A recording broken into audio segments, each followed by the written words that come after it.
son tant qu'ambassadeur Rossignol, Martin Fourcade est descendu de son Vercors pour aller recevoir un beau vélo chez Time. On ignore si le champion de biathlon a dû monter dessus pour rentrer chez lui.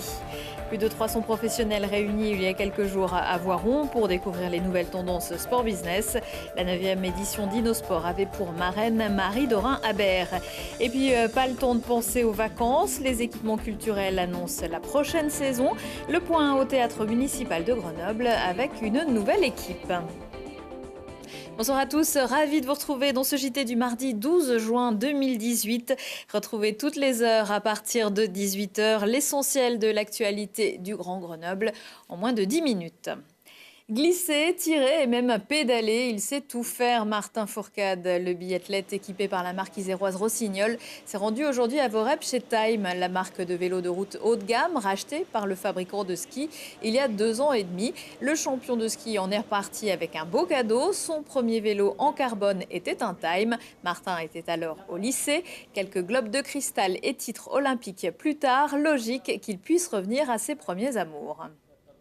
Je l'ai essayé 3 fois et les sensations étaient très bonnes. Il y a toujours forcément une petite sortie, la première sortie pour affiner les réglages. Je suis impressionné par la rigidité et la réactivité du vélo, mais ça je m'y attendais finalement sur un vélo de course.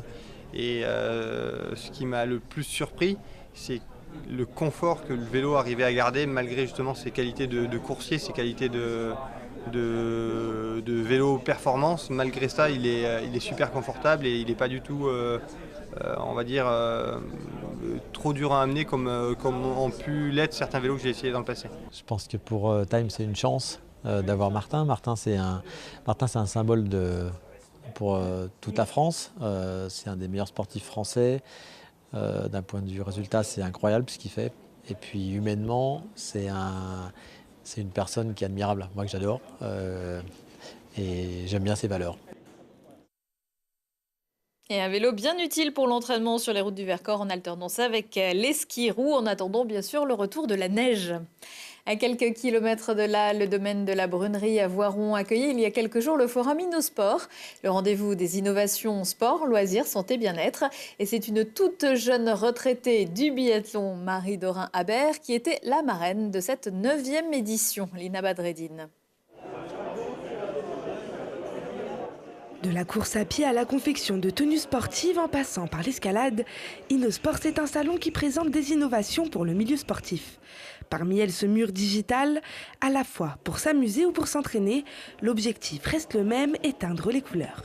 C'est Rémi Gilberton, donc c'est un ancien tennisman pro. Les tennisman s'entraînent sur des murs en général, et lui il s'est dit pourquoi pas faire un mur avec des cibles. Et donc il a développé cette idée-là, il s'est dit mais il a inventé le mur pour le tennis. Après, il a dit que si ça marche au tennis, ça marche au foot, au hand, au rugby et ainsi de suite. Et on développe encore aujourd'hui. Récemment, on a développé le golf sur le mur. Ce n'est pas le feu stop d'une voiture, mais presque. Cosmo Connect, c'est un feu de freinage connecté qui s'allume lorsqu'il détecte un ralentissement. Ce dernier fait aussi office de détecteur de chute géolocalisé. En cas d'accident, il envoie automatiquement un message aux proches de la victime. La nouveauté sur le vélo, c'est que vous pouvez aussi avoir des clignotants. Les clignotants, vous pouvez les activer de différentes manières, soit par GPS automatiquement. Donc dans l'appli, vous rentrez votre destination. Le GPS va calculer votre itinéraire. Quand le GPS va vous dire dans 20 mètres, tournez à droite, ça va activer automatiquement les clignotants. Mais sinon, vous pouvez aussi les activer simplement avec une télécommande que vous pourrez positionner sur le guidon. Et pour la marraine de cette édition, la jeune retraitée du biathlon, Marie-Dorin Habert, l'innovation n'est pas un concept vain. Elle porte désormais un projet d'ouverture de centre à Corançon en Vercors, ouvert à tous mais aussi aux sportifs de haut niveau. L'idée c'était un peu de créer l'hôtel, parce que c'est un hôtel, qu'on aurait aimé rencontrer dans notre carrière. Donc, c'est-à-dire avec du conseil sportif, avec un accueil assez simple, avec de la bonne literie, une structure adaptée au sport ou juste au repos, quoi. Et puis après, avec toutes les potentialités du territoire en termes de sport outdoor. Et finalement, le prix Innosport 2018 du pays voironnais a été remis à Wens et son système de rééducation de la main. Et on souhaite bonne chance à nos deux thésards grenoblois, Philippe Bouteiller et Clément Chagnot, qui vont participer mercredi à Toulouse à la finale nationale de ma thèse en 180 secondes. Le premier étudiant à l'ISTER cherche à établir une carte bison futé des secousses sismiques. Le second recherche un algorithme pour comprendre la diffusion des dialectes locaux. 16 candidats sont en lice, mais nous ne sommes pas à l'abri d'une surprise. La ministre de l'Enseignement supérieur et de la Recherche, Frédérique Vidal, qui a visité ce mardi Minatech à Grenoble, a décidé de lancer un défi à ses petits camarades de la justice et de la santé et de l'éducation nationale. Le 13 juin à Toulouse, c'est la finale de ma thèse en 180 secondes. Pas facile comme exercice. Alors, j'ai lancé un défi à mes 3 collègues ministres titulaires d'un doctorat. Agnès Buzyn, Nicole Belloubet, Jean-Michel Blanquer, à vous pour vos thèses en 180 secondes. Frédérique Vidal se rendra mercredi matin sur le campus grenoblois, notamment à la rencontre des personnels. La cour d'assises de l'Isère se penche depuis lundi sur la culpabilité de Simon Tirel. Le jeune homme aujourd'hui âgé de 22 ans est accusé d'avoir en 2015 étranglé et mortellement poignardé son ex-petite amie, une lycéenne de Saint-Jean-de-Moiran. Selon ses amis entendus hier, la jeune fille qui avait pris la décision de la rupture se sentait harcelée. Le verdict est attendu mercredi. Le théâtre de Grenoble a dévoilé ce mardi sa programmation pour la saison 2017-2018-2019, comme ça passe vite, aux côtés de noms connus comme Electro Deluxe, Luce Casal chante Dalida ou Vincent de Dienne pour une pièce sur les derniers jours de Nietzsche. Des artistes moins réputés en devenir, pour certains en résidence ou pour des ateliers, des stages. Plus d'interaction, c'est l'ambition de la nouvelle équipe qui gère également le 145 et le théâtre de Poche.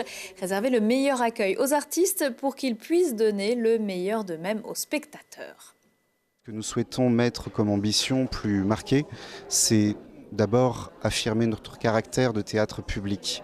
Comment nous travaillons avec les autres équipements publics, le conservatoire, les bibliothèques. Ensuite, nous donnons les clés aux artistes, des artistes que je choisis et qui, dans un dialogue avec les équipes du théâtre, notamment, construisent quelque chose sur le long terme en vivant dans les lieux et des artistes qui invitent d'autres artistes d'ailleurs.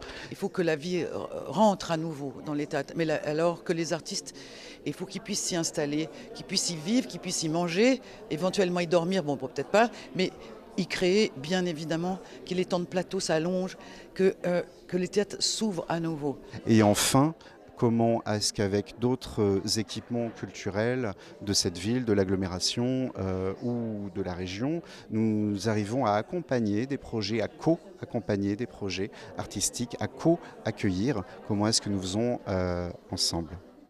La programmation de la prochaine saison à retrouver sur le site théâtre-grenoble.fr. Les réservations ouvriront mardi prochain en ligne et par téléphone et au guichet à compter du 26 juin. Les Centaures de Grenoble remportent le titre de champion de France de la Conférence Sud. Déjà assurés d'évoluer dans l'élite du foot US français, les Grenoblois se sont imposés samedi sur le terrain réputé redoutable des Hurricanes de Montpellier. Le score 48-28, une victoire qui permet aux Centaures de se qualifier pour la finale nationale qu'ils disputeront le 24 juin face à Amiens. Attention, plusieurs distances s'affichent déjà complets pour l'édition 2018 du Trail des Passerelles du Monténard qui aura lieu du 7 au 15 juillet. Il s'agit du 40 km, du 24 et du 15. En tout, ce sont plus de 6000 participants qui découvriront les territoires de la Matésine et du Trièves bien dans leur basket. 11 nationalités sont pour l'instant représentées. Pour cette 7e édition, plusieurs formules adaptées à tous les niveaux, de la rando au trail, au kilomètre vertical, au mini-trail en solo ou plus 6 affinités pour les amoureux de la course. Je vous signale également que le Grenoble Equiden vient d'ouvrir ses inscriptions. Pour terminer, à la rubrique Carnet Rose, l'arrivée d'une petite Enora chez Mélina Robert Michon et son compagnon Loïc Fournet. L'Iséroise, vice-championne olympique de lancer du disque et médaillée de bronze des championnats du monde, a donné naissance il y a une semaine à une seconde petite fille âgée de 38 ans. La Voironnaise prévoit de reprendre l'entraînement en septembre en vue notamment de participer à ses 6e JO. Ce sera dans 2 ans à Tokyo. Prochain rendez-vous avec l'actu dans 1 heure et en replay sur telegrenoble.net. Je vous souhaite une très belle soirée.